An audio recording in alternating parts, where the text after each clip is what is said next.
Olá, meus queridos irmãos, a paz do Senhor. Que bom que nós estamos aqui para mais uma pré-aula da nossa escola bíblica. Que bom que Cristo, nosso Senhor e Salvador, Ele tem nos concedido mais esta oportunidade. Eu me chamo Márcio e nós publicamos aqui neste canal uma série de estudos bíblicos e também dinâmicas para poder dinamizar a sua aula aí das escolas bíblicas dominicais. Nesta oportunidade, nós publicaremos aqui a lição de número 2 da classe de adultos, que vai tratar do tema a deturpação da doutrina bíblica do pecado.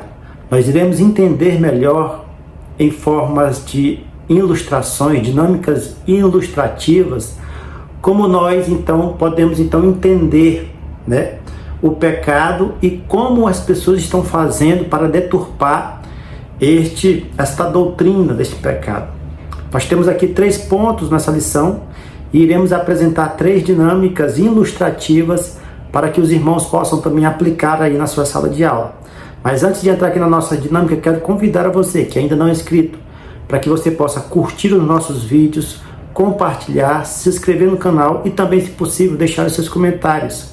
Porque você fazendo isto, o YouTube entende que o conteúdo é importante e mostra para muito mais pessoas. Tá bom? O texto áureo desta lição está em Romanos capítulo 3, versículo 20, que diz: Por isso, nenhuma carne será justificada diante dele pelas obras da lei, porque pela lei vem o conhecimento do pecado. O ponto número 1, e a gente já vai participar aqui, partir para a nossa primeira dinâmica, diz o seguinte: o ensino bíblico da natureza pecaminosa. O que é pecado? A palavra pecado, a definição de pecado, segundo a nossa revista, é destacada como um substantivo hebraico, chatá, cuja raiz significa errar o alvo.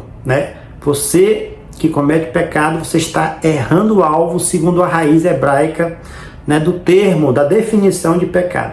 E para este ponto aqui, eu quero trazer uma dinâmica bem específica, para o professor levar para a sala de aula. O professor pode desenhar um alvo no papel e mostrar para os seus alunos.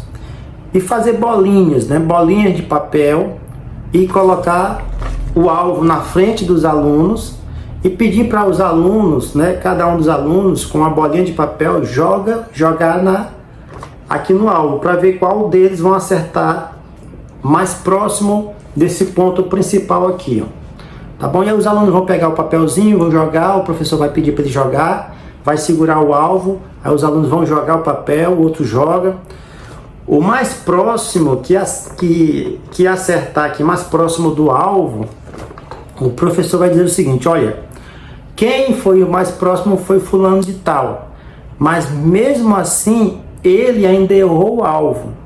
Por que ele errou o alvo? Porque ele viu a mira, viu o local certo para acertar, só que ele tentou jogar o papel e mesmo assim ele não acertou, ele não errou o alvo.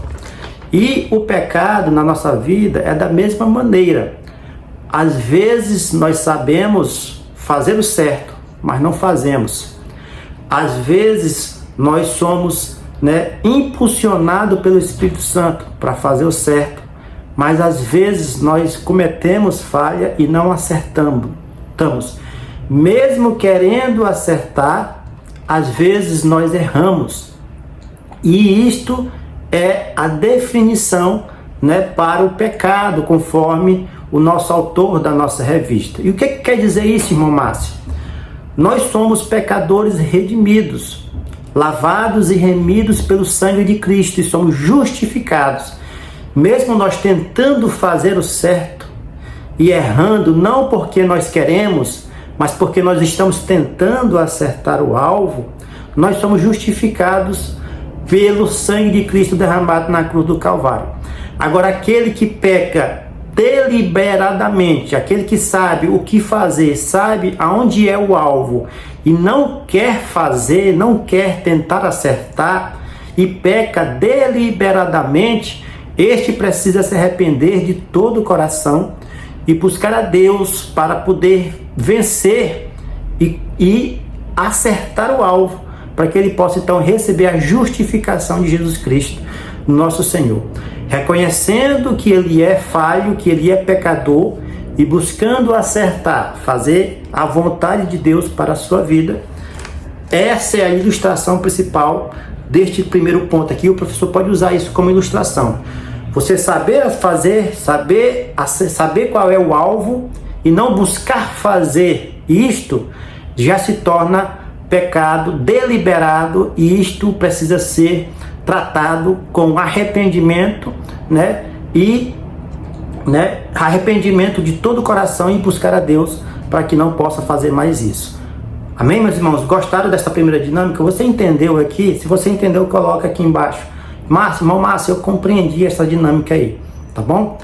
Vamos partir para o nosso segundo ponto da nossa lição, e a nossa segunda dinâmica também é uma dinâmica ilustrativa, e o professor pode fazer isso também na sua sala de aula.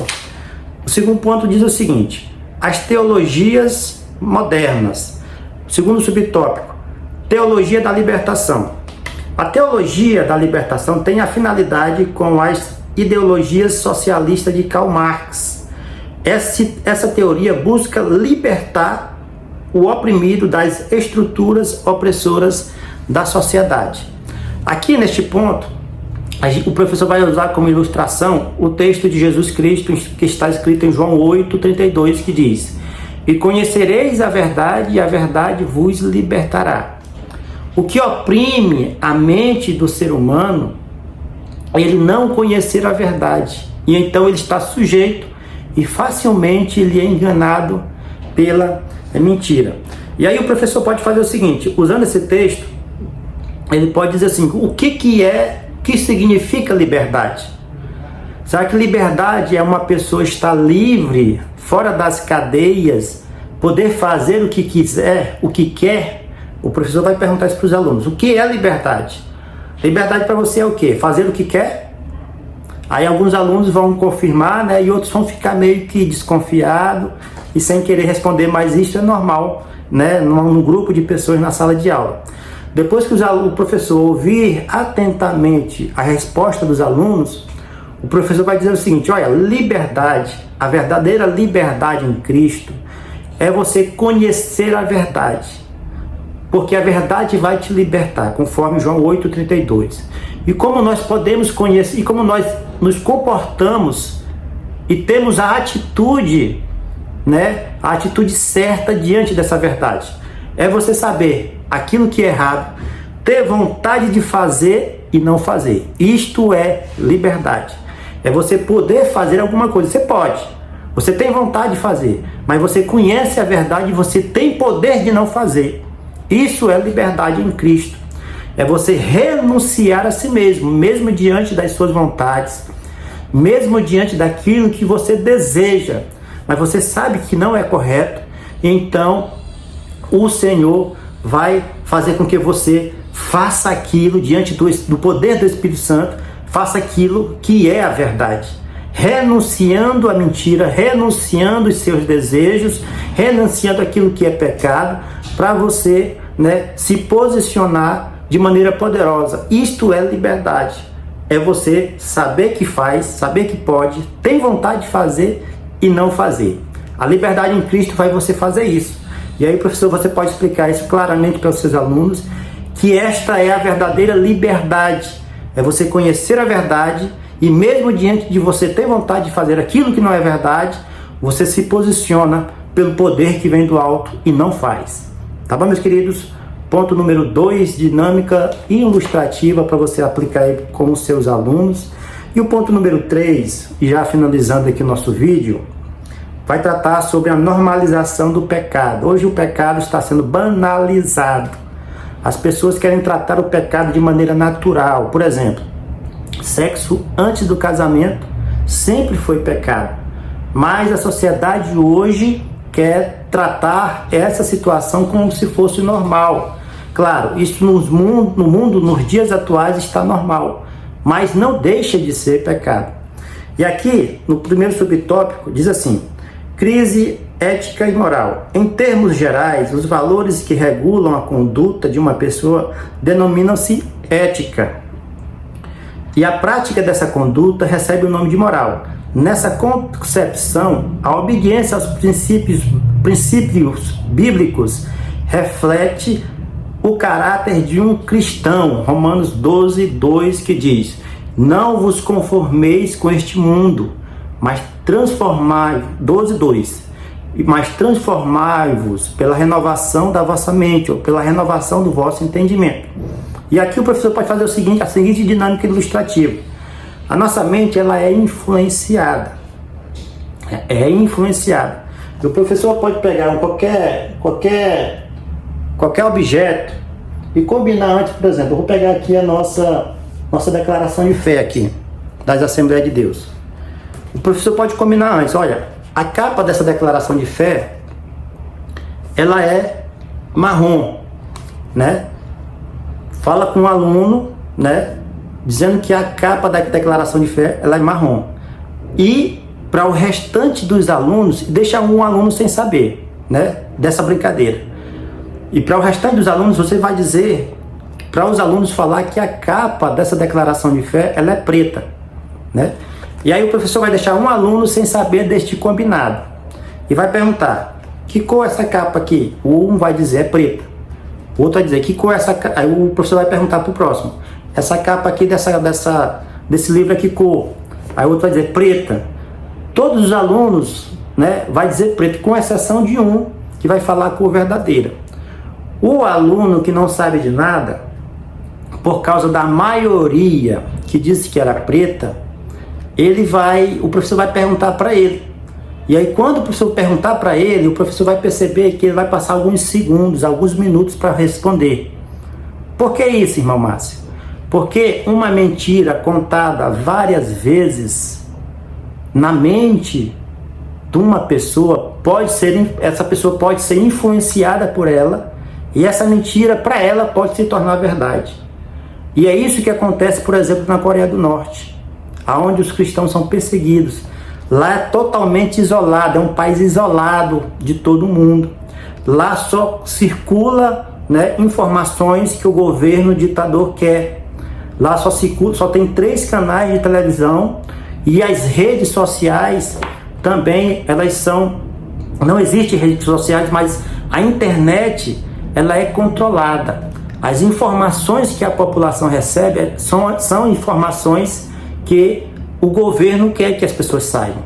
Então, essas pessoas são manipuladas e elas não sabem o que é a verdade, de fato, porque elas são manipuladas dentro daquele país. E da mesma forma, a nossa mente, se ela não estiver focada na palavra de Deus, sendo transformada de dia após dia naquilo que está escrito nas Escrituras Sagradas, a nossa mente, ela pode ser influenciada e a gente achar que o pecado é normal e que todas as coisas que Deus abomina é normal. E isso está acontecendo aqui neste terceiro ponto, a normalização do pecado. Então o professor pode fazer isso, essa ilustração com os alunos, para que eles possam entender que a nossa mente, ela é renovada de acordo com o que a gente vai estudando da palavra. A palavra de Deus, ela nos dá um norte, nos ensina, nos instrui e nos faz entender a vontade de Deus para as nossas vidas. Tá bom, meus queridos irmãos? 3 dinâmicas, 3 ilustrações para que você possa aplicar aí na sua sala de aula, de acordo com as lições bíblicas. Eu espero que você tenha gostado e que Deus te abençoe. Ficamos por aqui e até a próxima, se o Senhor nos permitir.